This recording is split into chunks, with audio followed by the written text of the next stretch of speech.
What's good, YouTube? It is your boy Dev, and today we are back again with another video. You guys saw the title of the video. Today we are going to talk about how do you find the perfect tenants, because we've all heard many horror stories about people who got into rental property investing from maybe they got a house passed down to them, and instead of selling the house, they decided to take their neighbor's advice that told them, hey, you should rent that house out. And they did, and they had a horrific experience because the tenant went in, they didn't pay them rent, they destroyed the property, and then they had to evict the tenant, which costed them thousands of dollars in court costs and attorney fees, and it was just a big mess. And then they tell everybody that they know to avoid real estate investing at all costs because the tenants, those tenants, are gonna tear up your property, they're not gonna pay you rent, and they just have all these horror stories, and it's just, it's crazy, honestly. It is honestly crazy, and for a lot of new investors, like I said, including myself, hearing those horror stories honestly have you kind of scared to purchase a piece of property because you're like, well, dang, if I buy this property, I'm relying on the tenant to pay me rent so that I can make this mortgage payment and then make money on top of it. But if they don't pay me rent, dang, how am I gonna make any money? Or, if they don't pay me rent, now I have to evict them, which we all know that can take so much time. And then over this past year with the COVID-19 pandemic, a lot of states have prevented landlords from kicking people out of the properties because of the pandemic going on. So, you can just end up in a messy mess if you get the wrong tenant in your property. So what do I do to find great tenants? There's no such thing as a perfect tenant because there's no such thing as a perfect person. But I can tell you that I have found great tenants for my rental properties, and I know a lot of investors that I look up to, a lot of my mentors here in the city that I invest in, as well as virtual mentors online, also have a lot of great tenants, and there's certain things that you need to do up front before you let a tenant move into your property, because if you don't do these things up front, you will be sorry later when that tenant does not pay you rent, or that tenant destroys your property, or that tenant just takes advantage of you, ends up living in your property for multiple months for free because they refuse to pay you rent. And you can't kick them out because the government has some crazy rule talking about because of COVID-19, you cannot kick your tenant out, like blah, blah, blah, blah, blah, right? So what do you do to prevent that horror story from being your horror story? So number one, the first thing that I do, guys, is I post my rentals on sites like Zillow, on sites like Trulia, on sites like HotPads. After you get the property listed on Zillow, and like I said, it uploads on HotPads, Trulia, the legwork as far as the property is kind of done. You already got the property fixed up, you got some good pictures, and now you are waiting on tenants to reach out to you concerning the property. So at this point, this is when tenants start reaching out to you. So I prefer for tenants to reach out to me via Zillow, because at that point I can look through and I can reach back out via Zillow, or I can send them a text message. I can write down their phone number, which they input in Zillow, and then I can shoot them a text message and set up a showing time. So what I like to do is I like to have one big showing,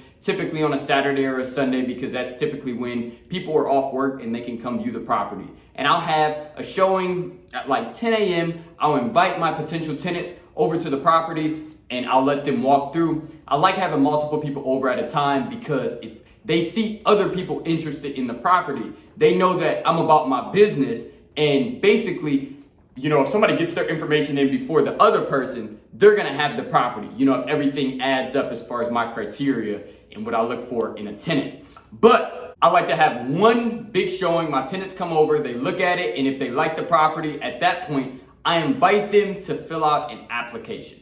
Now, I personally use the application that is on Zillow because I've used it multiple times and I really like the information that it provides. So I'm able to send the application to every tenant that is interested in applying for my property.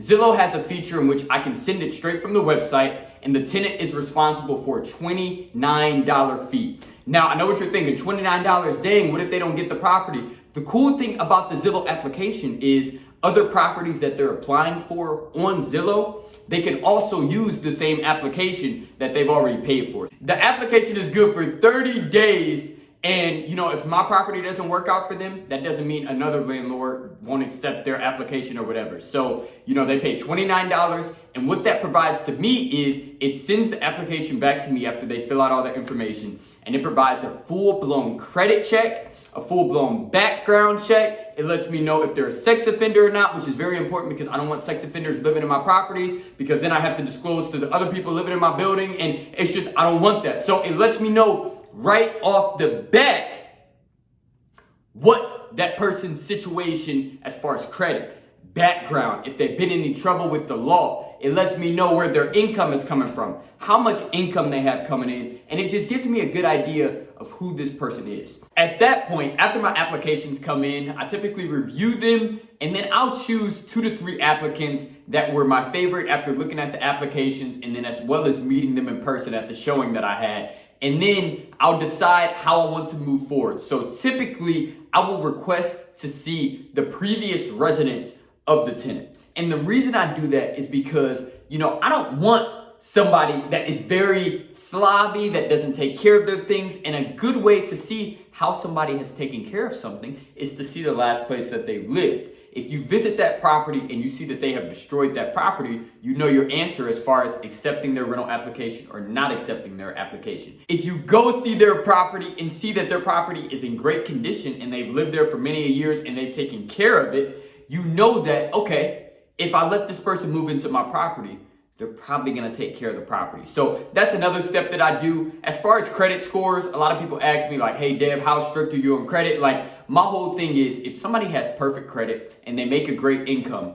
they could go out and purchase a house if they wanted to. So I understand that somebody that's looking for a rental, now this is not all the time, but this is some of the time. A lot of times, people who may be in search of rentals may not have the perfect credit that they may desire, but at the end of the day, I'm gonna check to see if they've had any previous evictions, and I'm gonna check to see on their credit report what they're not paying. If they're not paying student loans, to be honest, I ain't mad at you. Student loans are a wishy-washy subject here in America. Of course, I feel like everybody should pay their bills on time, but at the end of the day, if I have to go, as far as paying my rent or paying my student loans, I'm gonna pay my rent first because I need to make sure that I have a shelter over my head, right? So I can sort of understand, certain things on people's credit reports that may have their credit score not looking the best, but you know what I'm saying? I want to make sure that the things that I'm concerned about, are they paying their car payment on time? Yes. Are they paying their rent on time? And then the last thing that I like to do is I like to reach out to their previous landlord and have a conversation with them.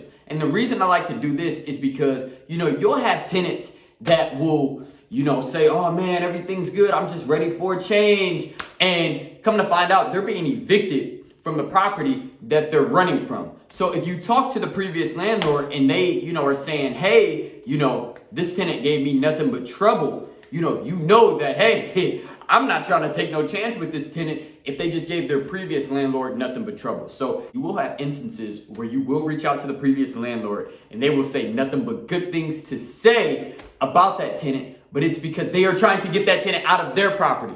They want that tenant out of their hands so that they can get their property back to being profitable. So they will tell you whatever to get that tenant out of their property and into whomsoever property, right? So they'll tell you whatever just to get that tenant out of their property. So that's something that you have to watch out for. But a lot of times when you're looking at the credit check and you're looking at, how they kept the property or whatever, you know what I'm saying? You can sort of, catch some red flags as they come up. But I just wanted to make a short video, guys. I don't want to drag this video on. If you guys want more content on property management, I'll be happy to share it. But those are just a few things that I like to do when I'm searching for great tenants. If you do just those few things, guys, you will be so better off than most landlords out there, because a lot of landlords, what I've realized is they don't do anything, man. You'll say, hey, you had this horrible experience with this tenant, but did you check their background? Did you check their credit? And they're like, oh, no, I don't do that. Well, did you call their previous landlord? Ain't nobody got time for that. Did you go check their previous residence? Oh, I ain't want to get all up in their privacy. Like,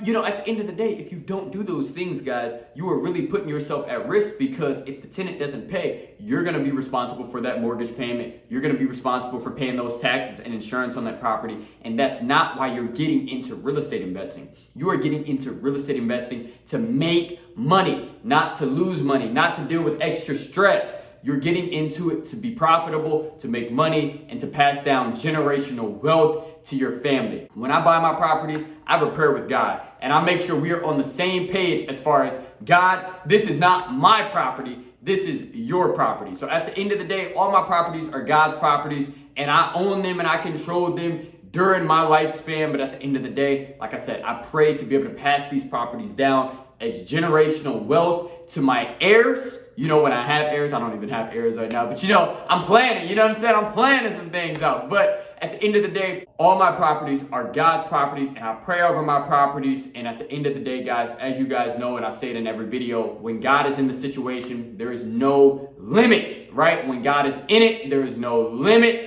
And, at the end of the day, I'm not going to sit around here stressed. Oh my gosh, what if my tenant doesn't pay? What if my tenant destroys my property? I don't have time for that. God is in control of my properties, and I do a lot of due diligence up front when it comes to my properties. So I know that as long as I'm doing my education and I'm giving all glory to God, God is going to make a way, as he always does, guys. So always remember, when God is in it, there is no limit. Subscribe to your boy's channel if you have not already. Like this video. Follow me on Instagram at The Real Devin Clark, and I will see you guys in the next one. Peace.